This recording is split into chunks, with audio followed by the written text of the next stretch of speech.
Vous venez d'être diagnostiqué ou vous vivez avec le diabète depuis longtemps et une question parfois angoissante surgit. Que dois-je dire exactement, travail?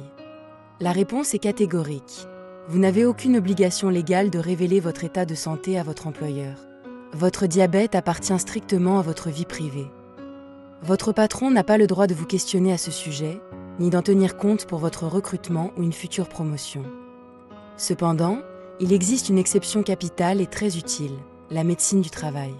Le médecin du travail est votre interlocuteur privilégié. Tenu au secret médical le plus absolu, il ne transmettra jamais d'informations confidentielles à votre direction. Son rôle est de recommander des aménagements de postes concrets, sans jamais avoir à justifier le pourquoi médical. Que ce soit pour gérer des horaires décalés ou des postes physiquement exigeants, il veille à ce que votre environnement soit adapté.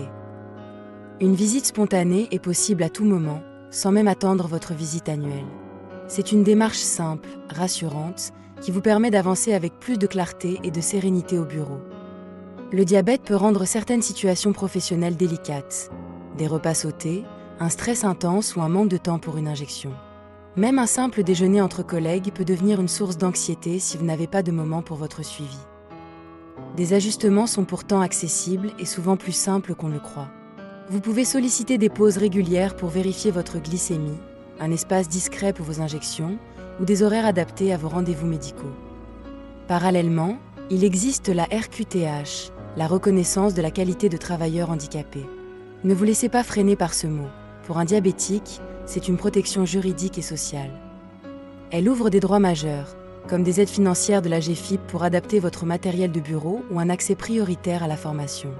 La RQTH est strictement confidentielle. Votre employeur sait que vous bénéficiez de ce statut protecteur, mais il ne saura jamais quelle est votre maladie. C'est un véritable bouclier qui sécurise votre carrière tout en respectant votre vie privée. Au-delà du bureau, le diabète ouvre des droits administratifs qui allègent votre quotidien. Le plus important est l'ALD, l'affection de longue durée, qui permet une prise en charge à 100% de vos soins par l'assurance maladie. Mais saviez-vous qu'il existe aussi des protections pour vos projets personnels? Grâce à la Convention AERA et au renforcement du droit à l'oubli depuis 2022, l'accès au crédit immobilier est facilité pour les personnes diabétiques. Si le poids de la maladie devient trop difficile à porter, ne restez surtout pas seul. Parlez-en à votre médecin, contactez l'assistante sociale de votre CPAM ou rejoignez des associations comme la Fédération française des diabétiques. Chaque démarche franchie est une charge mentale en moins, et un esprit allégé facilite grandement la stabilisation de votre glycémie. Chez Glucovie, nous sommes là pour vous guider à chaque étape. Vivre avec le diabète. Avancer avec clarté et sérénité.